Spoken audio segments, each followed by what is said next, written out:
Hello, morning, and welcome to Beyond the Headlines on Freedom Square TV. We are reaching you from our studios in Enugu. On July the 25th, 2025, His Excellency Dr. Barrister Peter, Governor of Enugu State, swore in 6 new commissioners and the head of service. 3 commissioners were assigned, and he created a new ministry, the Ministry of Energy and Mineral Resources. Political observers interpret the reshuffle differently. Many see it as normal, especially after a first half of the first tenure of the government, to 6 months to be precise. But a lot of others see it differently. You don't change a winning team. You don't fix it if it aren't broken. So they believe that something perhaps may be wrong. Perhaps some level of dissatisfaction, either from the governor himself or from the public, or more perhaps from the commissioners who exited. Many believe that before now, information to the public were not quite adequate as to the reason for the cabinet reshuffle. Is it to rejig? Is it to weed out the weak link in the administration? Or is it just a normal routine, that you find in Nigerian government circles? But many say, look, when you have a strong performing team, the super Falcons, you don't change the captain. You don't change the forward liners. So there's little information out there as to the reason for the reshuffle of the cabinet. And that's why this morning we have invited a man who should know, who ought to know, who is actually the political advisor to the governor of Enugu State. The person of Chief Frank Anioma is a Sinachi. Chief, good morning and welcome to Beyond Headlines. Good morning. It is my honor and privilege to be with you this morning at Freedom Square TV.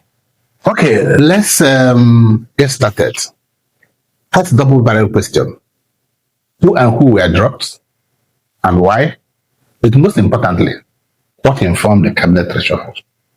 Thank you very much. Just like you mentioned during your intro, His Excellency Barrister Dr. Peter Simba, in his wisdom, felt that at the first half of his first term in office, to rejig his cabinet, to reposition the government delivery team. I'll make reference to the club you just mentioned. We watched the Super Falcons. They were actually down by 2-0 at the first half. But if you notice very well, when they came back for the second half, the formation changed, and that brought better results. So in this case, His Excellency decided to inject some new blood to rejig the ESCO and reposition it better for the greater task ahead, which is accomplishing his intents and programs for the people of Enugu State to serve them better. Okay, it sounds quite easy to say that way. There were indications that 1 or 2 resigned. I don't know whether that's true. If they did, like what happens in political circles, were those forced resignations, or did they resign on their own volition? In fact, actually, how many resigned? Because only one seemed to be in the public knowledge, and that is the SY Commissioner for Commerce and Trade. Yes, like you said, the only commissioner that resigned is the commissioner you just mentioned, Princess Adobe Chukwu, who resigned. You cannot rule out some personal decisions, either to pursue higher academic laurels, which you know His Excellency Barrister Peter Ndubisimba, being a man that is of excellence, will surely support such pursuit and such endeavor to garner more, develop yourself more, and even be in a better position to contribute better to the government. Secondly, you can't rule out there could be some health challenges or other decisions that those somebody could have and decides to take some leave from His Excellency to pursue other activities. So as I can assure you, there was no problem within the cabinet. You didn't hear any rumor of any crisis or whatsoever as to sacking anybody. But it is important for His Excellency, who believes so much in merit and delivery, that at this point, he decided to rejig the cabinet for optimal performance. So those that he dropped, I don't think that they were asked to totally leave the government. They could still be contributing in other areas. So he is the governor. He appointed every member of his cabinet, both commissioners and the other advisors, and he knows the performances that each and every one of us is expected. Every appointee has his KPI, your key performance index, through which the government is being monitored.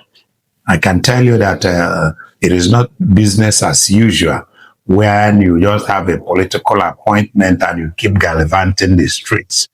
This morning, as I am coming to this your studio, the delivery team strategic meeting is on.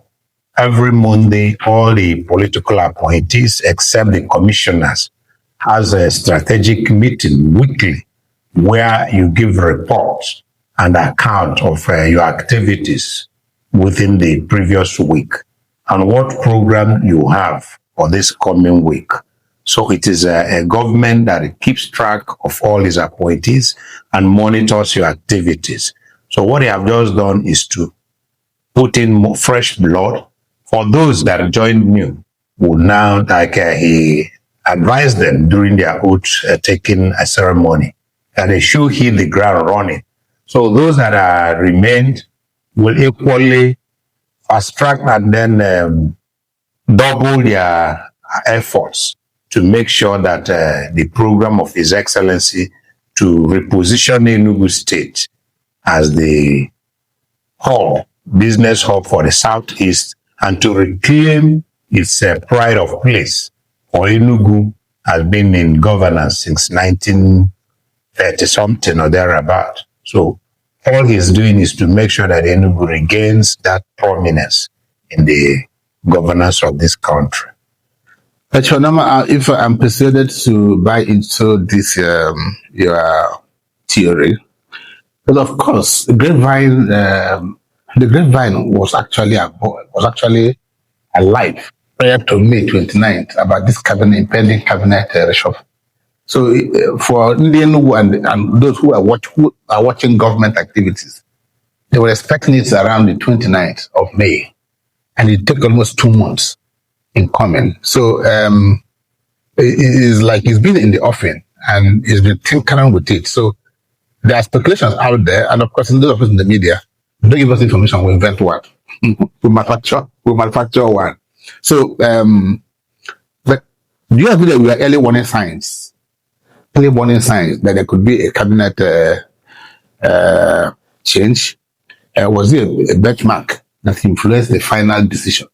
But that the rumor has been there. The grapevine, it's been there all along. Well, the rumor has been there, and rumor being what it is, rumor, until you see the action. It's nothing different in governance. As we speak, there is nothing says that more people could not be changed or more people could not be appointed. The few of us that have the privilege to be working with His Excellency. I count it as a privilege out of the millions of Enugu State indigenes and Nigerians in general who are resident or have one thing or the other to offer to Enugu State.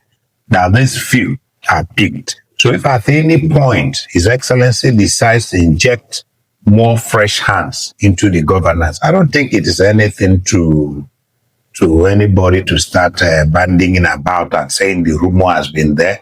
It is there. It is governance. There is nobody that signed as a commissioner and none of us was elected. It is only His Excellency Barrister Dr. Peter Ndubisimba that has a 4-year term to be in that place in the first instance.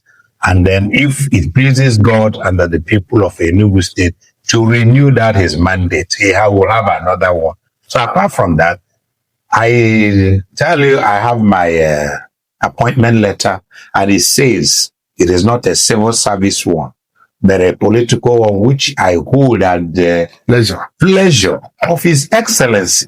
So as long as it's pleasurable with me, the job continues. But any day you loses that pleasure for whatever reasons, either for good or for whatever, he is at liberty to call in fresh hands and then wish you well in your future endeavors. Okay, Chief, can you speak to the major changes? Because there are actually major changes. Who exited the cabinet, who came in, and who we reassigned? Well, like you said, I don't have all the names offhand, but the reassigned commissioners are that of Water, Honorable Felix, Dr. Felix Namani, Engineer Gerard Otiji, who moved from Ministry of Works to Housing. And then we have 6 fresh hands who are people that have distinguished themselves in their various careers. You have Professor Ugu, who is a medical doctor. You have, who again? Can't remember the professor. The professor from Ogu. From Ogu. Yes, who is now in poverty. Good. Yeah. You can check her track record. So the professor in the health. Yes.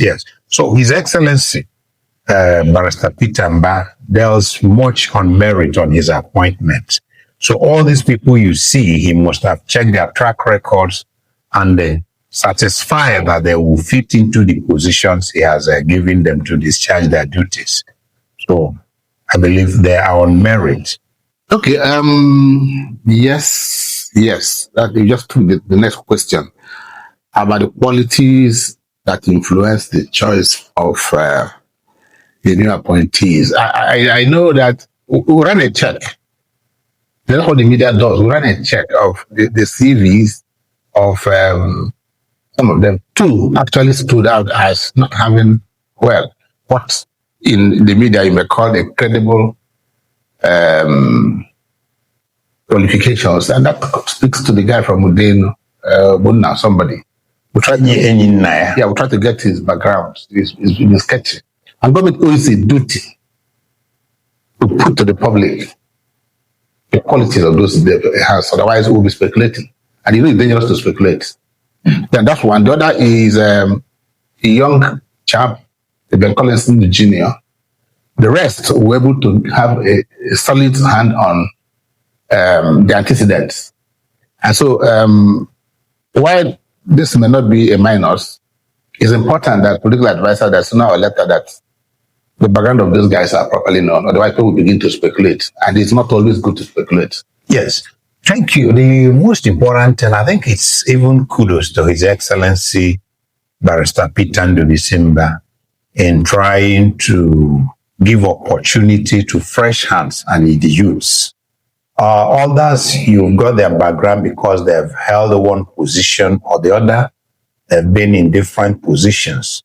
And then these are fresh hands, young men that His Excellency have, when you apply for some jobs in this country, and I'll tell you, they need 3, 4, 5 years of experience. Now, it now means that others cannot get involved. So these are young men that His Excellency have allowed to come into the cabinet to expose them to the rudiments of governance. So I believe that as time goes on, they will be able to equally. So next time they have this opportunity, you'll now be saying, you know their background, you know they have served Peter Ndubisimba. So it is kudos for His Excellency Barrister Peter Ndubisimba to give room for young men. The two guys you mentioned are very young men. So these are people that are coming into government. We are getting to know them. It doesn't mean that they have not been into one business or the other where they have equally distinguished themselves, but they have not been in the public domain. Okay, that speaks to the next question, and I am not sure how often you still find time to visit the bars. You know, that's where you have the you have the pursuit. I'm a man with the people. So many are really surprised at some exits, but in the end, that's why the critic of government would think that Reshuffle was more about loyalty, political patronage than merit. Can you speak to that? Thank you very much. One fact I must state here, which I know you will agree with me, that His Excellency Barrister Peter Mba does little politics in his governance, at least within the past 6 months, like you mentioned. He has not been fully into politics. He has concentrated more in governance. Having said that, I can tell you that his appointment has nothing to do with politics. It is rather better described on merit and to reposition the government towards his ambition to move Enugu State from where he met it to where he wants it to be. And that's why he is interested in the delivery of the team. So it has nothing to do with political patronage or pressure from anyone. He is in charge. He is in control of his government, and he is focused on what he wants to achieve. Okay, yes, he's focused. That is not in doubt. Well, in what areas of governance does the governor expect immediate improvement following this reshuffle? Especially the area of water. There's a new hand in water. So what would Enugu expect to see going forward from the new commissioner for water resources? Yes, what His Excellency, the area government is interwoven. His Excellency would want to see improvement in all the facets of government, starting from the infrastructure to water to roads to health and to school, that is very dear to his mind. So the truth is that the issue of water is something that His Excellency really feels have a passion with. But in his own mind and his wish, he never believed that by now we should be talking about the problem with water, the way he wanted to tackle water. Ab initio, we thought that the problem of water is just the production. So His Excellency, within the 180 days he promised in the Enugu, was able to tackle the issue of water production. But unfortunately, by the time this volume of water was pushed into Enugu, we've been witnessing a lot of bursts here and there. So the reticulation becomes a major issue that the government is grappling with. His Excellency have been able to divide Enugu into 10 different water zones. So it is work in progress. We are not yet there, unfortunately, but His Excellency is doing everything possible to see that how he can solve the water issue in Enugu. So we believe that the new hand there will be able to inject some fresh blood, look at the situation on ground, and then see what can be done to really solve this problem of water. Last week, the Secretary to the State Government was equally out on the road to inspect some of the booster stations. On daily basis, we are working on this water. We know that some of the areas You see people built on this water line. So government is trying to redesign those areas to find a way to, they were faced with some challenges. You have to start pulling down these buildings that are already on the waterway, of trying to create a new waterway. So these are all the challenges from power, and so on. It is huge. So all I can say is for Enugu people to still exercise a little patience. His Excellency is equally very much interested to solve the water situation in Enugu. Okay, without meaning to trade across the issue of water, you talked about the high hopes that the governor gave the people of Enugu State, and for me, it was like a pet project. It was something everybody looked forward to, and now, when you had the penalty, the goalpost was changed. When you get a penalty, you don't change the goalpost. It speaks to other government promises to people about feasibility study. Because if it was properly done, this issue of burst pipe, not actually about reticulation production, is about actually getting distribution. Because some of them were pipes that were laid by MI Opera. It's not in doubt. Okay, so, but it speaks to the next projects that effort should be made to go beyond the optics. Okay, you are talking about KPI. Yeah? Yes. Are there any that be used to track commissioners and appointees? You said that you guys have that. So what's for example, you are SP on political. How would it track your performance? Thank you very much. As a special advisor on political matters. Yes, you did the tangible. So you track my performance. What is where I am today, discussing with you, and by implication, reaching out to millions of Enugu people and Nigerians, wherever they are that are watching this program. My ability to be able to interface with the political players out there, different political parties, interfacing with them, and then trying to explain the government programs and the projects and how to accommodate these politicians. Because the pressure that everybody wants to be recognized, everybody wants to be have one patronage or the other, and you cannot deny that majority of the people, many people, different support groups, worked for the emergence of this government. So you track me by the way I interface with them, the way I'm able to organize meetings and programs for His Excellency to interface with these political actors, and that we've been doing. And then I will use this opportunity equally to appeal to majority of the political class to equally exercise patience and know that governance is not just about your personal achievement or your personal benefit. If His Excellency have done the road that leads to this your studio, which hitherto would have taken me close to 30, 45 minutes to be here, and I got to this place in less than 10 minutes from the office, it is part of the political patronage that you have now given access to the people, that you have made movements easy for them. You have reduced the number of times they would have visited the mechanics.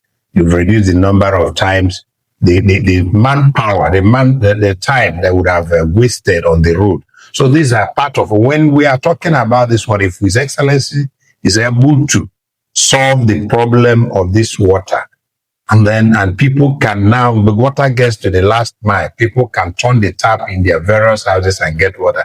It is part of the political, the dividends of politics.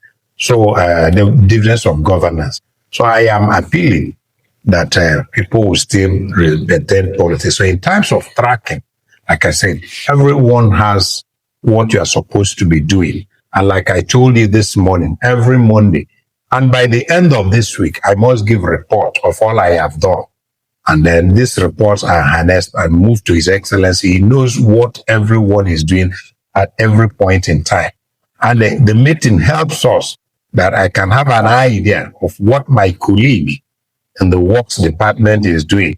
my colleague in the education department is doing, because at the end of the general discussion, each and every appointee gives a report of what is happening in your own area. So it makes you have a team, there's cohesion to understand what is going on in the government. Okay, you spoke to the political actors. It's actually our part two of this conversation. It's the whole part. But let's finish with the cabinet reshuffle. Now, this you talked about.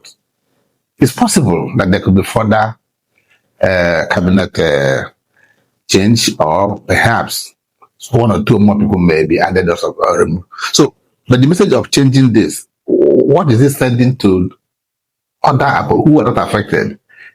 My device now, so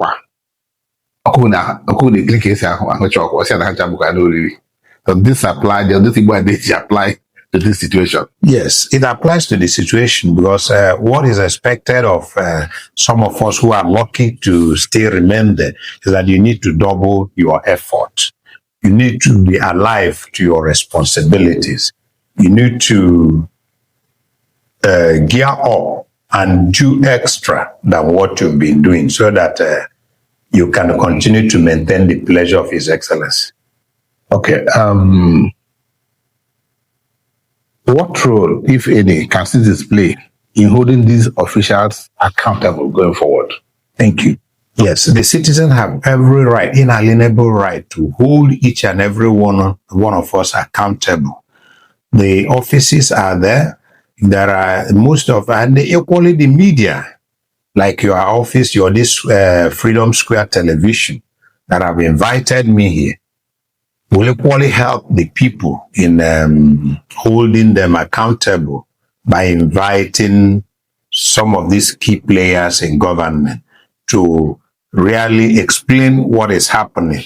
Because it's when you give this, last time I got some calls, people were complaining about the dualization of the route, complaining that the space that was clear, that it looks like the road is being shortened. So I have to get across to the Ministry of Works, who now explained this to the people. There are a particular measurement of the road. After the road, after the drainage, you have a walkway. You have another space for laying of pipes of the water and other pipes that could be there, the telecoms and so on. And then you have the electric poles. And there are particular meters that you must give before setback.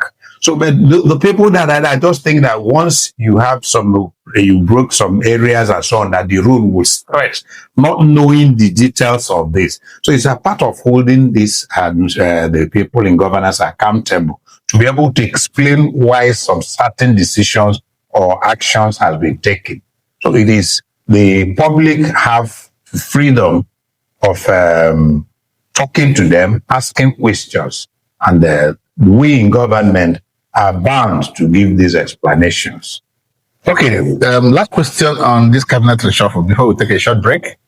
Let me say this, more of a political strategy to reposition government for 2026 and beyond, which of course gets to 2027.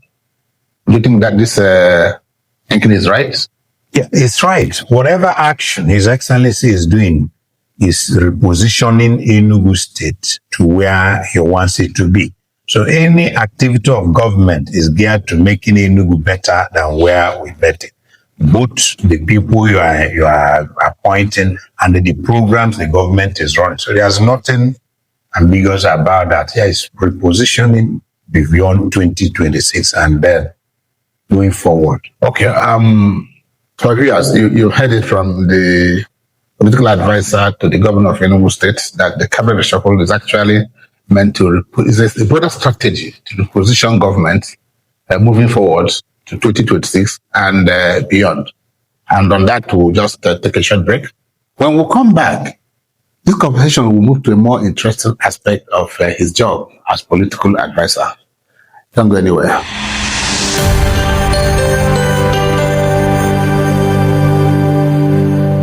Welcome back. You're still watching Beyond the Headlines on Freedom Square TV. And my guest is still Chief Frank Anioma, National Advisor to the Governor of Enugu State on Political Matters. Chief Anioma, you touched a topic that I had reserved for further conversation, and that is the issue of politicians. Politicians in Enugu State. Politicians who played key roles in 2023. Men and women who slept around the INEC offices. Men who risked all to have this government in power. You are an old hand. And you know that a laborer deserves his wages. Onye gba ball, Olachi Oroma. People are happy with what the governor is doing. He's doing wonderfully well. You can't take that away from him. But the truth is, if we don't say it, nobody will say it. The politicians are grumbling and they are mumbling. And they speak to the fact that they've done all the job. And some people are busy benefiting from the fruits of their labor. I don't know, this is a heavy one for you as political advisor. The job is to deal with the raw material for politics, which is the people. Why people are the raw materials. We remove them. That's the only politics. So how we going forward? Because you had said, and I agree with you, the past 2 years, the government didn't want a distraction. He was focused on delivering the dividends of good governance. But of course, politics is heating up. And truth is, as we normally say, the laptop appointees will not do the job. So, what are you doing about that? Yeah, thank you very much. What you said is very, very correct. I interface with my colleagues in the field. I feel their pains, I feel their concerns, which is germane and real. But I can assure you that His Excellency is already setting things in motion to address those issues. Part of it, like we've been discussing, is the cabinet reshuffle. New hands have been engaged. In a few weeks to come, I believe working with the local government council chairmen, the members and the administrators of the development centers will come on board. I believe His Excellency is working out on a lot of appointments that will soon be released to accommodate as much as possible, because it's basically impossible for every politician to be on appointment. That there are creating an enabling environment for other activities to thrive is equally part of it. When His Excellency, they don't lose sight that the construction of the Type 2 health centers in the 260 wards and the smart schools and different, even the road projects that are going. Some politicians, very few of them, I would say, probably are beneficiaries of those contracts. So it doesn't have to be on appointment on monthly basis. There could be other incentives and patronages, political patron that can be extended to those politicians. And I must commend some of the local government chairmen who have expanded their own programs and accommodated as many politicians as possible. I visited some local government where they have as much as 200 to 300 appointees in those local government. These are helping to assuage the feelings in those areas. So His Excellency is aware and is very much willing to absorb as many as are required to make the government functional. It doesn't have to be a bloated government where it's just come and pick money and go. So His Excellency, for the past 2 years, was determined to address the deficit of infrastructure in Enugu. And like we said, today, Enugu is wearing a different look and work is still ongoing in different parts and in different sectors of governance. Governor Peter Mbah of Enugu State emerged from the People's Democratic Party, the PDP. Since 1999 till date, Enugu has been the home of PDP. And proudly so. But a lot of things changed in the last election. But the fact that you saw infiltration of other parties coming into the Enugu State House of Assembly. Luckily, some of them have found their way back to the PDP. But the truth is that the PDP at the national level is in intensive care units. Ayoshe, former governor of Ekiti State, says he's actually living like a carcass. I feel this is your part. Oh, thank you. Excuse me. Truth to be told, PDP is having a fair share of its own political crisis. And I can tell you, none of the political parties that I know in Nigeria is free from this crisis. The ruling party has its own challenges. Even the new ADC is equally grappling with a lot of crisis already. So PDP, having been in power for several years and then loses power, is being affected with his own crisis. Like you said, Enugu has been a home to PDP for the past, since the inception of this democracy. PDP has held swell in Enugu State. And it's only in 2023 that you said that we now saw some other political parties breaking even in Enugu. So for now, Enugu is still under PDP. Enugu is still under PDP. The Southeast has always been home to the PDP. But it would appear that Enugu, like we all know, is just the only recusant and orphan, because it's surrounded by by other political parties. The governor and our governor is the leader for the PDP in the Southeast. As political advisor, how do you feel standing like an island in the big ocean? But that's what it appears we have now, and we just standing. What efforts are you making to ensure that other states come on board or return firmly to the PDP? Well, like you said, what has happened in the Southeast, I must say, is a result of the way PDP has treated the Southeast. PDP has been home for, the Southeast has been home for PDP. Southeast have given PDP the kind of support that I don't know any other region that has been able to do so.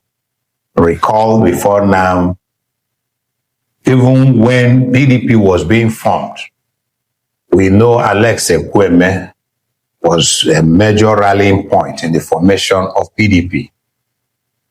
It was like they wanted even to put it in their agreement that he must be their candidate. And being a Democrat that he was, he said the PDP, it even looked like all the sufferings, all the struggle was about him as a person. Because for the G34 to have stood up against the military and then continue the fight to make sure that the military relinquish power to a democratic rule. But unfortunately, PDP has not been so fair to the Southeast, especially in 2023 permutation.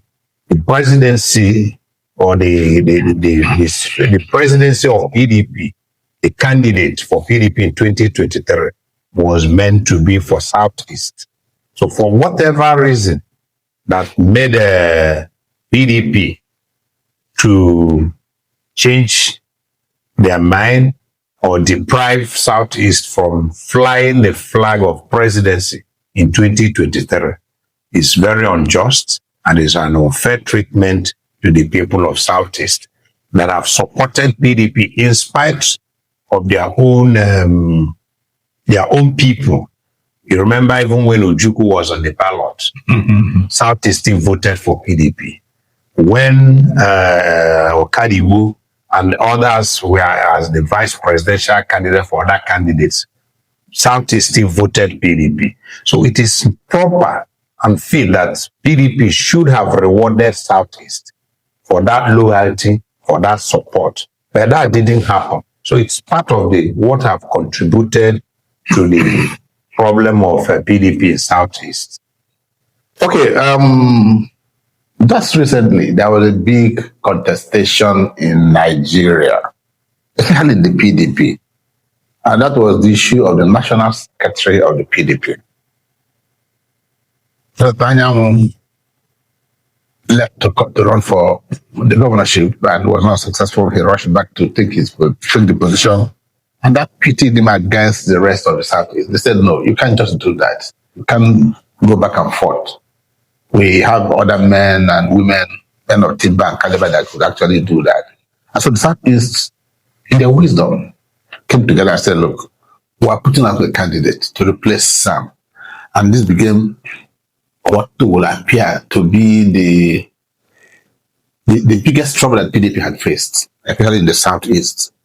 At the end of the day, running up to the Supreme Court, starting from the Court of First Instance to the Appellate Court to the Supreme Court was a long, tortuous journey.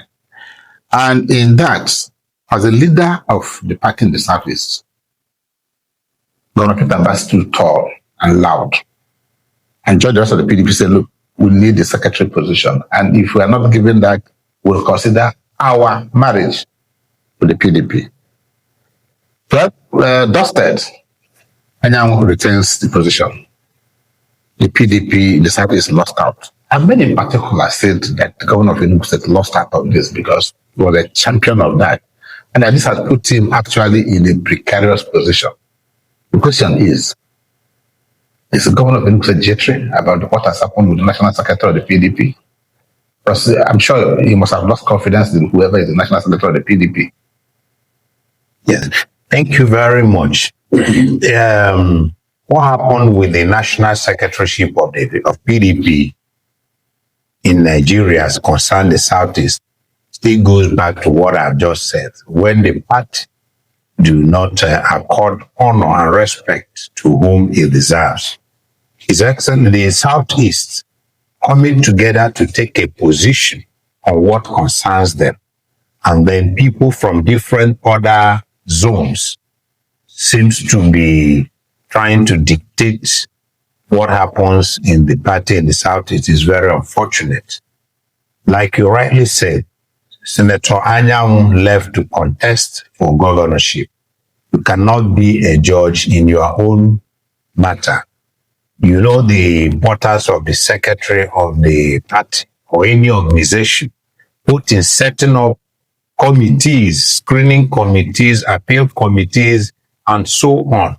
And one should have expected that when he exited to run for governorship, and the Southeast being this is our own position, and we now said we want a change, we want a change of battle. One should have expected that the party should have respected the position of the Southeast. For all the leaders of the party in the Southeast to have come together under Peter Mbayas being the only governor of the party in the Southeast is the leader, and they've been able to speak to the party. One would have expected that if the other players in that political party have interest of PDP at heart, they actually wanted PDP to survive, especially in Southeast and Nigeria. One should have said, okay, if this is what the leaders want, at least we should be able to accord them this, their wish. But however, we've seen the struggle and where we have ended. Talking about Jitro over what? Peter Mbayas is home and dry with the people of Enugu State. He has done so well in delivering the democracy dividend to the people of Enugu State. So I believe he is not jittery over anybody. Excuse me. He's not jittery. He's in control. So it is a matter for the party to equally now see their decision, which one, if it has actually panned out well for the party, for them to ignore the leaders of PDP. And like they said, if their demands were not met, that are going to reconsider their position in the party. So I asked Chief Frank Anioma, political advisor to the governor of Enugu State on political matters. There are rumors, palpable rumors, kind of rumor you can even touch, of an immediate plan by your president to leave the PDP. It's like a beer parlor talk everywhere. How true? And if true, where is he headed? Okay, thank you. First, let me put it on record that as we are having this conversation this morning, His Excellency Barrister Peter Ndubisimba is still a member of PDP And the leader. and the leader of PDP in Southeast. However, if at any point the Southeast leaders or His Excellency Barrister Peter Ndubisimba decides to make a move or to change political party, which is not cast on the stone, it could happen. There's a possibility it may happen. But as we speak here and now, His Excellency is yet to make such a decision known to me or to anybody, that to the best of my knowledge. So it's still rumor, like you said, a rumor being what it is. The speculations are there, and they have every evidence or reasons to be speculating that move, primarily because of the way PDP has handled the people of Southeast. So it is until he makes such move, we'll be able to know. And then you cannot ask me, where are you headed to? So but for now, he is yet to leave. All I can assure is that His Excellency have done so well in Enugu State that I believe that all he needs is a platform, because in Nigeria, you must run under a political party, a platform to be able to avail himself to the people of Enugu State and ask them for their mandate to continue delivering the good works and the dividends of democracy. And we're able to complete projects, humongous projects that His Excellency has embarked on to reposition Enugu State. So until then, I will come back here to tell you that His Excellency is leaving, and this is where he's headed to. For now, we still carry the banner of PDP.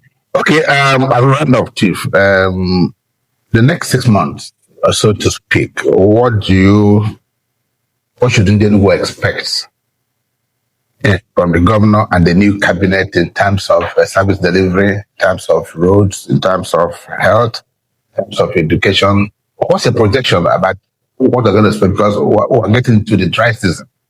Yeah, what I'm going to expect in the next 6 months is that within the next 6 months, God willing, the 141 roads that His Excellency flagged off must have been completed.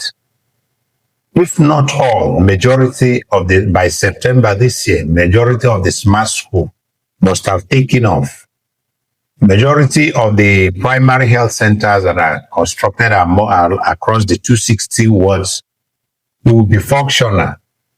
His Excellency must have made a lot of impact concerning to resolve the quagmire we find ourselves in the water sector. Governance in itself will improve. Before the next 6 months, I am sure that the Enugu transport sector will wear a new look. That the buses, the CNG buses, must have been on the road and walking. And in the next 6 months, possibly, that there would have been a groundbreaking ceremony for the construction of the Enugu Intercity Rail and different other projects that I'm sure would have kick-started and completed.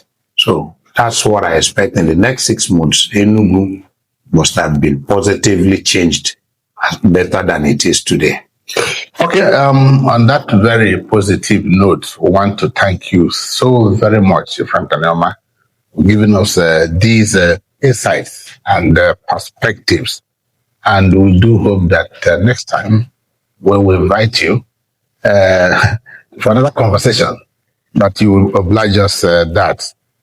And of course, to our viewers, we want to thank you for being there.